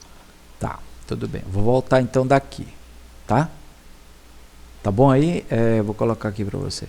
Tá bom da revisão da partida? Não, vou voltar mais. Bem esse pedacinho. Aí eu vou falando direto daí, tá bom? Então, olha só. Tá. Então é o seguinte, as ações do professor para o seu planejamento de ensino, quando ele vai elaborar o plano, ele tem que pensar em um processo de aprendizagem e um processo de avaliação. O processo de aprendizagem, ele tem dois momentos. O primeiro momento é aquele em que o aluno ele vai ter o contato com os elementos da aula, os conteúdos, os conceitos, tá? Então eu vou apresentar, nesse caso desta apresentação que eu estou fazendo, eu vou apresentar o que é o ângulo, o que é o segmento, tá? E aí vem a segunda etapa, que são os exercícios de fixação. Esses exercícios de fixação já são de uso daqueles objetos que inicialmente eu apresentei para resolver algumas situações, problemas, tá? Que são os exercícios de fixação. Por que esses exercícios são de aprendizagem e fixação? Porque eles são acompanhados e orientados pelo professor. Então, o professor mostra, o aluno faz, e o professor imediatamente diz, olha, se você fizer desse jeito, fica melhor. Olha, se você usar esse instrumento assim, fica mais fácil, tá? É aí que vem a orientação do professor.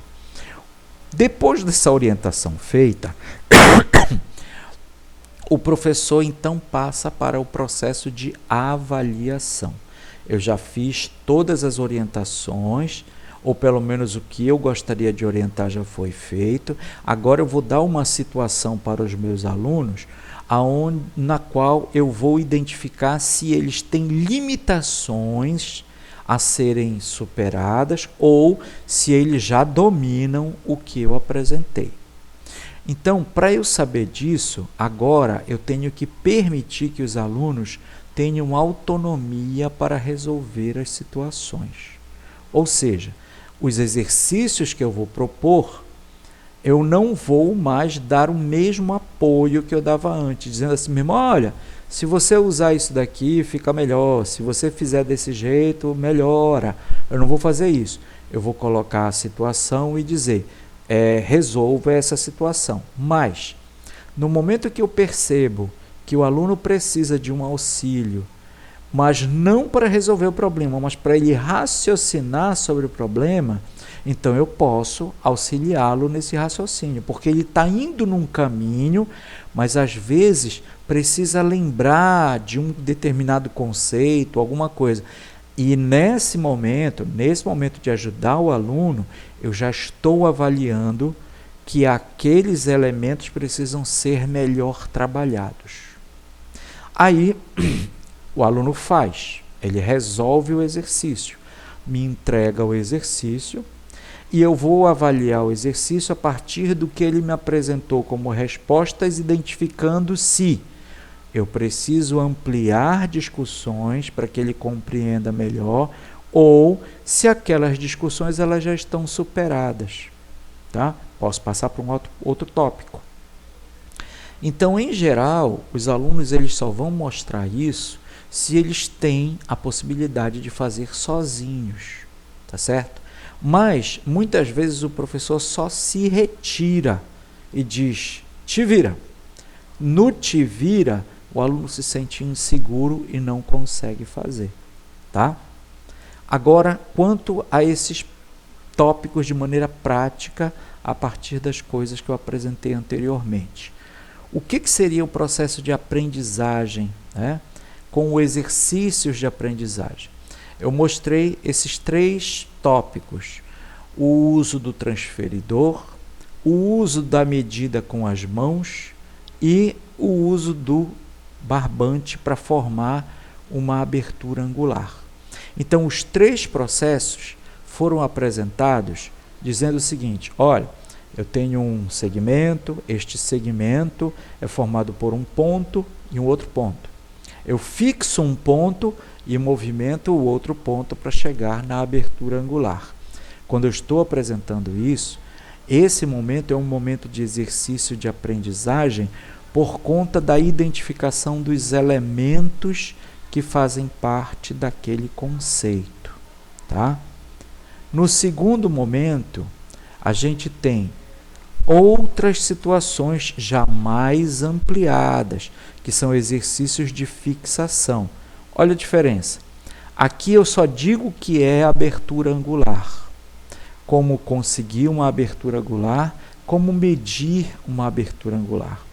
Quando eu coloco essa segunda situação, eu já passo para a ideia de que eu já trabalhei a abertura angular.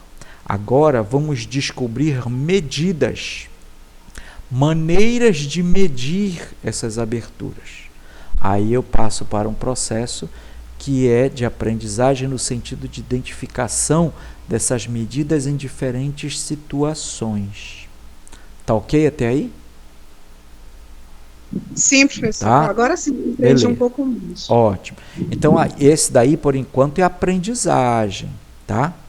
Agora, eu vou para um problema de fixação. Então, veja bem, eu coloquei aqui o exemplo de uma porta pelo seguinte, eu posso identificar em qualquer lugar que tenha uma porta esta mesma situação. Então, por exemplo, a porta da geladeira. A porta da geladeira. Eu posso abrir a porta da geladeira até 90 graus. Mas como é que eu sei que a porta da geladeira vai estar aberta até 90 graus? Porque eu já identifico o que é o 90 graus. A mesma coisa aqui. Eu sei que, por exemplo, sabe aquela quando eu abro só um pouquinho assim a porta para eu dar uma olhadinha para dentro? Quantos graus tem aquela abertura? Aí eu posso dizer, ó, tem 10 graus, tem 20 graus, certo? Como é que eu faço? Por que é fixação? É porque repetidamente eu vou utilizar essa mesma estratégia, a abertura da porta até tantos graus. Tá? Então, vamos imaginar assim, para eu passar por esta porta, tem que abrir ela a quantos graus? Aí eu vou dizer, ó, se eu for magrinho, eu posso abrir até 30 graus, eu entro na sala com a porta aberta a 30 graus. Se eu for um pouco mais gordinho, eu vou passar lá dos 40, 45 graus. Aí, se eu quiser deixar a porta aberta para que as pessoas tenham livre acesso, sem se bater, sem se machucar, eu vou colocar ela a 90 graus, né? Então, a outra coisa que eu posso fazer, olha só isso. Quando a gente diz assim, a porta está escancarada. Espera aí, a quantos graus a porta estaria aberta para a gente dizer que ela está escancarada? Né? Ou seja, ela está totalmente aberta. Aí seria mais do que 90 graus, alguma coisa assim. Se eu disser assim mesmo, ela está fechada, quantos graus ela está? Ela está a 0 grau, porque a porta e o castilho da porta vão ser coincidentes. Então é 0 grau. Ou seja, é fixação porque eu não preciso fazer a revisão de apresentação dos conteúdos. Eu já exercito imediatamente a identificação desses conteúdos em uma determinada situação. Vou dar um exemplo. Está me ouvindo, não está? Estou sim, professor. Tá? Estou compreendendo. Então vamos lá. Vou fazer um exercício de fixação com vocês.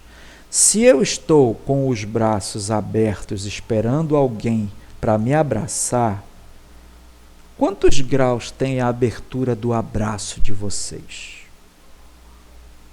Me digam lá. Vou colocar aqui a minha imagem para a gente testar isso. Vamos lá.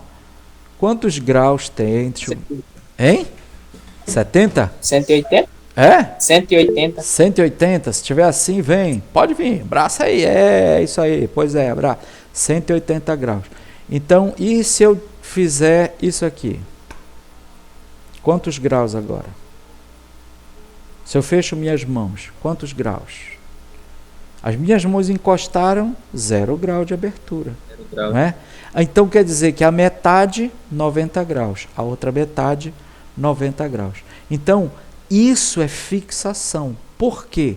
Porque eu revejo conteúdos que antes eu já trabalhei os seus elementos. Então, é fixação. Tá? Por exemplo, mão totalmente aberta, 90 graus. Quando eu encosto o meu indicador, aliás, o meu polegar com o mínimo 0 graus, aí, por exemplo, se eu faço isso daqui, tá? 90 graus. Quando eu fiz um livro de astronomia para crianças que a medição das mãos diz mais ou menos a angulação. Que é assim, quando você abre a mão, do jeito que a minha mão está, a medição entre o dedo médio e o dedo polegar, você tem 90 Professor, não graus. está aparecendo sua imagem. Não está, ela está fixada, mas ela vai aparecer na gravação. Vocês podem fixar a minha imagem, procure a minha imagem como... E colocar na tela, não sei se vai funcionar. Viram alguma coisa? Não, aqui não apareceu nada. É porque tem que clicar sobre a minha imagem que está... Vejam entre os participantes que tem assim, Oswaldo Santos Barros, onde está o som, e tem um outro Oswaldo Santos Barros que não tem, está escrito assim, sua apresentação. Aí é só clicar nela, ela vai para a apresentação. Clicou fora dela, saiu. Pronto. Eu não sei se agora está. Eu vou parar aqui a apresentação, depois eu retomo. No caso, professor, tem 3. Tem uma com a apresentação, tem uma que está saindo seu áudio e outra que está saindo a sua imagem. Pois é, essa é da minha imagem só. Tem uma que está saindo o áudio porque o meu computador ele não está com câmera. Conseguem fixar lá a minha imagem? Sim, consegui. Sim, agora sim. Tá? Agora sim, né? Então, olha só. Na minha mão... Conseguiram? Conseguiram? Legal? Então, olha só. Na minha mão, nessa forma que ela está, você tem a seguinte situação. O dedo médio até o meio da mão e o dedo polegar forma 90 graus, tá? 90 graus. O dedo indicador até o palmo da mão e o polegar, 45 graus, tá? Aqui, do dedo anelar até o palmo da mão e o dedo polegar, forma 70 graus, tá? 70 graus não, perdão, 120 graus, tá? É 120 graus. E aqui é 140, mais ou menos, tá? Então, o que acontece? Isso que eu estou mostrando para vocês não é uma coisa aleatória, não é inventado, não, isso aí era utilizado na antiguidade, tá? Era uma forma de medição, ok? Então, o ângulo reto maior do que o ângulo reto, vou botar aqui assim, ó, o ângulo reto, indicador com o polegar, indicador com o polegar, maior que o ângulo reto. Então, maior que o ângulo reto aqui, o dedo médio, eu tenho aqui a seguinte classificação dos ângulos. O ângulo reto maior que o ângulo reto. Se eu faço o ângulo reto menor que o ângulo reto, os dois dedos que faziam um ângulo reto menor que o ângulo reto, é o agudo. Então, essas classificações elas são utilizadas na antiguidade, tá? E esse processo é um processo de fixação, não é de aprendizagem, é de fixação. Por quê? Porque eu já apresentei os conteúdos, eu já falei dos elementos, eu já apresentei todas as estruturas e agora eu fico identificando as coisas. Então, por exemplo, aqui onde eu estou, aqui na sala da minha casa, na sala de jantar aqui, que eu fiz no escritório, eu tenho os azulejos. Nos azulejos eu encontro ângulos. Aí eu posso ir aqui, por exemplo, na minha estante e identificar aqui, olha, se eu sei que aqui eu tenho um ângulo de 90 graus, eu vou e identifico aqui na minha estante se tem 90 graus. Ah, mas eu não sei se tem. Bom, então é o seguinte, eu conheço a seguinte ideia. Um caderno comum tem um ângulo de 90 graus bem aqui. Então eu vou lá e coloco, né, para ver se elas correspondem. Corresponde. A mesma maneira acontece com um azulejo, por aí vai.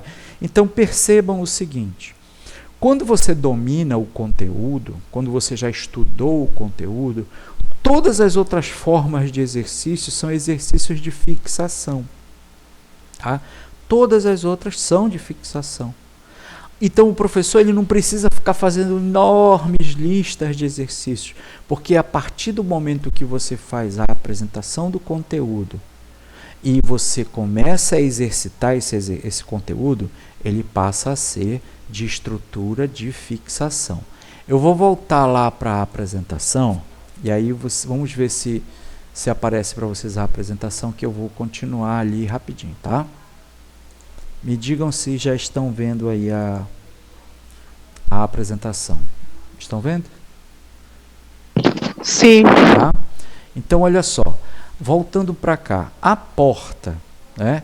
A porta é um elemento de fixação dos conteúdos, por isso que esse processo de aprendizagem é de exercício de fixação. Tem o acompanhamento e a orientação do professor, é isso que é importante destacar, tá? Quando eu passo para um outro momento, que é o exercício de avaliação, eu tenho uma ação que ela vai depender do domínio que as pessoas têm sobre esse conteúdo. E é aí que eu vou identificar se as pessoas elas conseguem ou não fazer a construção daquilo que eu estou pedindo a partir do domínio dos seus conteúdos. Tá? E aí não tem mais a orientação do professor, não tem mais o apoio do professor. O aluno ele vai ter que buscar de maneira autônoma a resposta. Porém, nem sempre os alunos estão preparados para esse momento. E aí falta a eles a memória de um determinado elemento, e nessa hora o professor apoia. Mas ele já registra que a falta de lembrança sobre aquele elemento é uma coisa que tem que ser trabalhada novamente. Já é um indicativo da avaliação desse estudante. Tá? Então vejam bem, eu tenho aqui... Vocês têm folha de papel aí com vocês? Uma folha de papel de caderno, uma folha de papel A4, alguma coisa? Eu tenho a 4 aqui. Tem. Então, tu já vai Sim. fazer aí. Tem. Então, peguem aí, vocês vão fazer essa atividade aqui, tá? E vamos ver se não está necessariamente ligado ao que a gente fez ainda agora. É uma avaliação mínima do conhecimento de vocês sobre alguns elementos matemáticos. Supostamente já foram trabalhados com vocês em outros momentos. Tá bom? Pegaram a folha de papel aí? Já Sim. pode? Já? Sim, professor, já. Ótimo, então vamos lá. Não vão me ver fazer, então vocês vão fazer pelo conhecimento que vocês têm. Vocês vão dobrar o papel para traçar uma mediana, que é o seguinte: essa folha de papel que vocês têm é retangular, certo? Oi? Certo. Muito bem. Se ela é retangular, ela tem uma mediana que é maior e uma mediana que é menor, tá? Eu quero que vocês dobrem a folha de papel unindo os lados maiores dessa folha e fazendo um vinco, dobrando, para que surja aí a mediana maior. Podem fazer?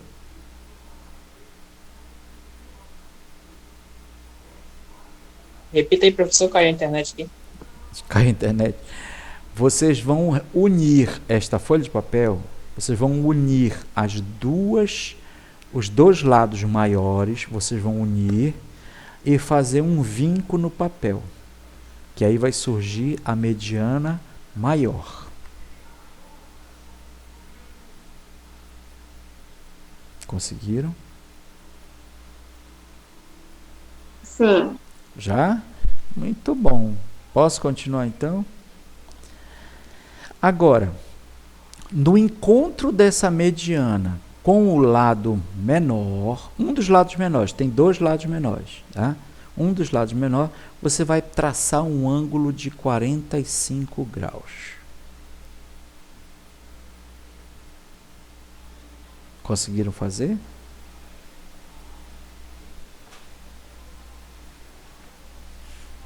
Alô? Que tal?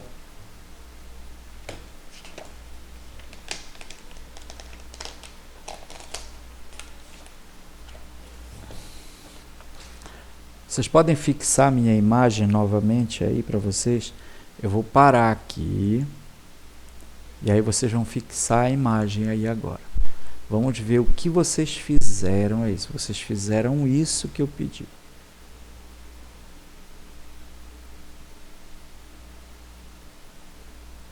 Já? Fixaram a minha imagem? Estou aparecendo aí para vocês?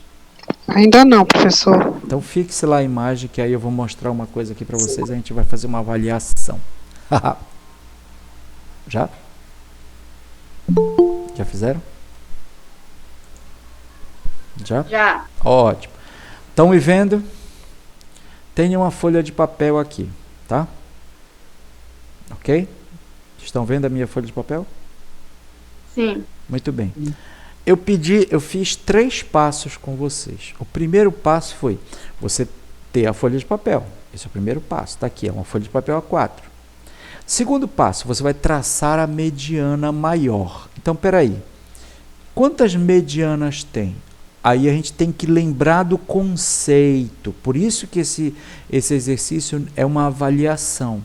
Porque para você dizer que é uma mediana maior, você tem que primeiro saber o que é mediana. Então, peraí, mediana, 4 lados, cada lado é um segmento e cada segmento tem um ponto que é a metade, marca a metade do segmento. Então, tem este segmento aqui com um ponto bem aqui, que é o ponto médio. Tem esse outro segmento bem aqui, que é um ponto bem aqui, que é o ponto médio dele. Aqui também outro segmento que tem um ponto médio bem aqui. Esse outro segmento aqui tem um ponto bem aqui, é o ponto médio dele.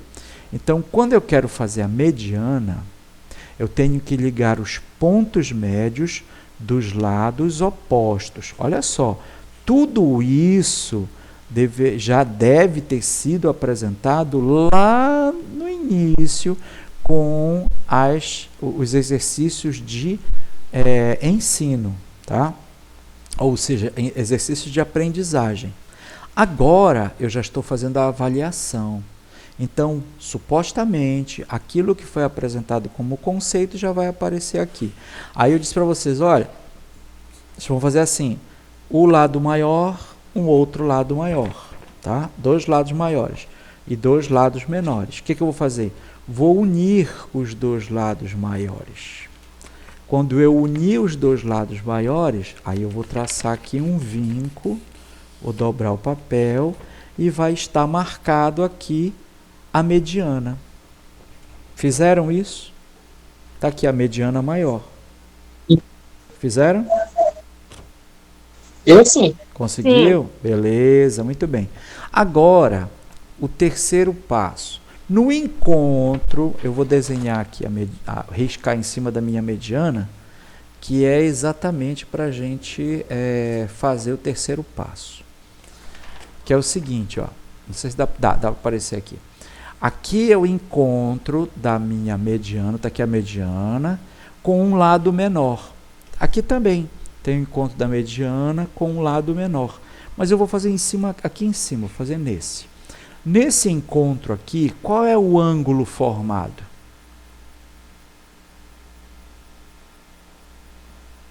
Tá? Estão me vendo aí? 90 graus. A Vivian disse exatamente isso, 90 graus. Eita, deu uma travadinha aqui na minha imagem. Então, olha, tem 90 graus. Como é que eu vou fazer para marcar 45 graus? Eu vou ter que fazer a sobreposição de um dos lados, tá? Deste encontro com o outro lado. Então, eu vou fazer esta dobra bem aqui, ó. Tá? Ok? Vou dobrar bem aqui, ó. Pronto.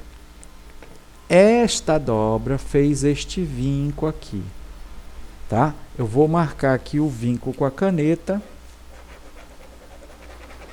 para que vocês possam ver, ó. Tá aqui.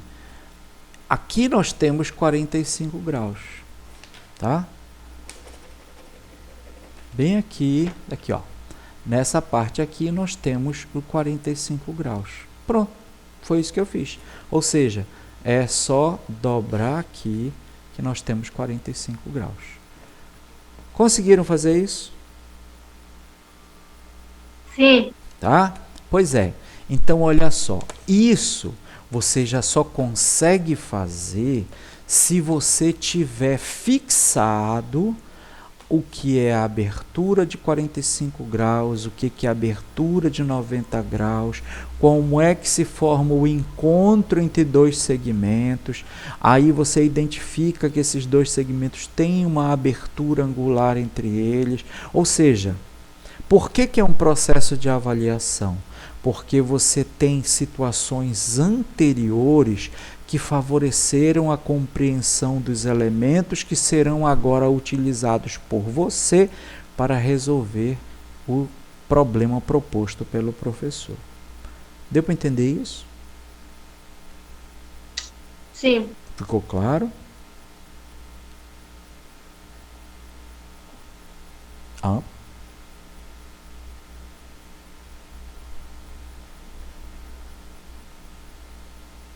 Tá, o Pablo disse que legal, os outros também. Diga, vamos lá, Leandro, levantou a mão aí, o Leandro tem pergunta, pode perguntar. Professor, no caso aqui, né, professor, mesmo que não tenha fixado a ideia dessa questão de ângulo, a gente olhando para o papel, a partir do momento que a gente começa a fazer dinamizada, a gente começa a passar a enxergar o ângulo lá. Isso. Né? Exatamente. Então, fora da teoria. Exato, perfeito. Então, logo no início, depois que eu dobrei igual, mas eu não consegui enxergar o ângulo de 45 graus, né? Aí depois que eu fui abrir, que eu fui ver o formato do L, que é o ângulo reto, e dobrado dividido no meio. Perfeito, é exatamente isso.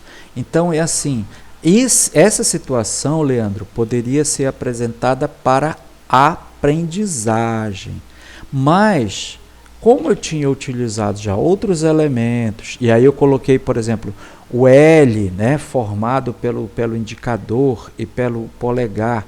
E aí tu me traz exatamente essa referência de tu dizer assim, olha, e quando eu olhei para cá eu vi o L, então isso já mostra que o L era de ensino e esse era de fixação.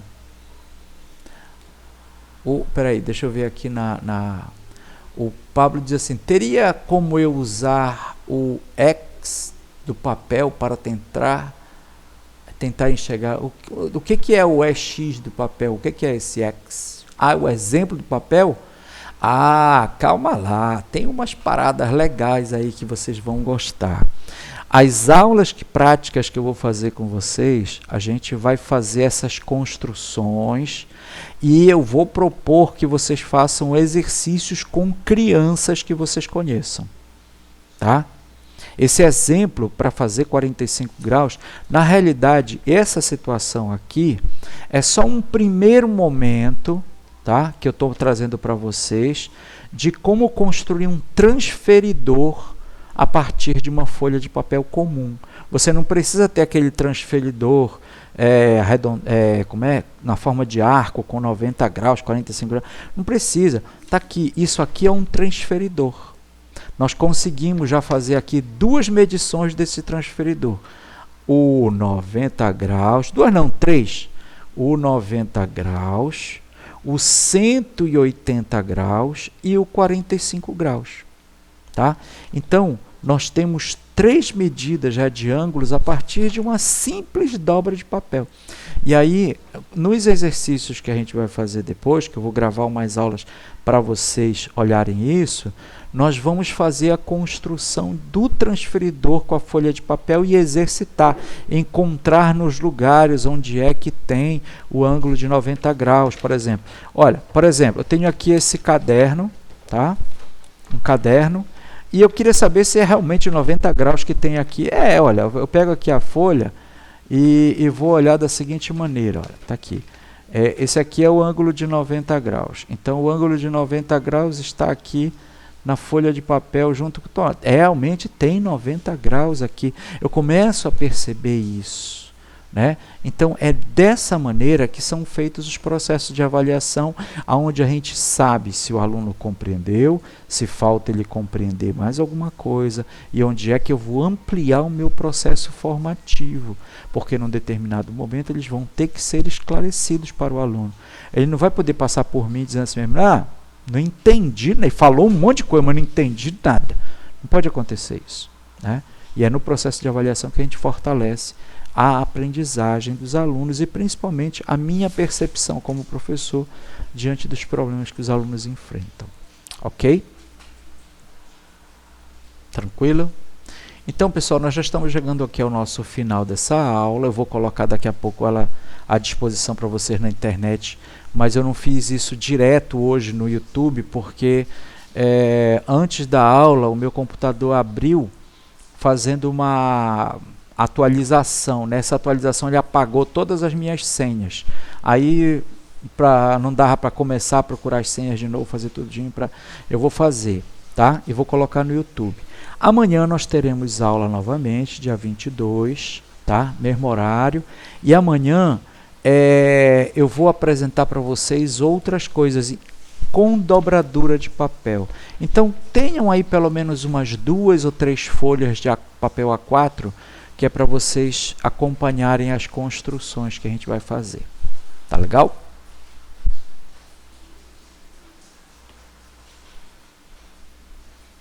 A Elisângela está perguntando se poderia ser inserido, mas com certeza pode, tá? Aí amanhã a gente vai fazer algumas construções que elas podem ser trabalhadas para introduzir esses elementos de geometria. Diga, Leandro, pode falar. Professor, eu fui entrar agora lá no site lá para me ver a questão das aulas assíncronas, né? Uhum. E a aula 1 não tem para visualizar, ela está parecendo que está privada. Acho que eu poderia dar uma olhada nela lá para ver. Tá, eu vou ver sim, tá ok. Era isso que eu queria lhe falar desde o início e não estava conseguindo lhe falar. Eu falei só que eu não estava acessando, no caso, porque não está permitindo. Tá, eu vou fazer a aula isso. 2 e a aula 3 está normal, a assíncrona dá de ver normal, só não dá de ver a aula 1. Tá, eu vou ver isso lá. Deve ter sido algum código que eu coloquei diferente lá que não tá, tá? Mas eu vou fazer isso.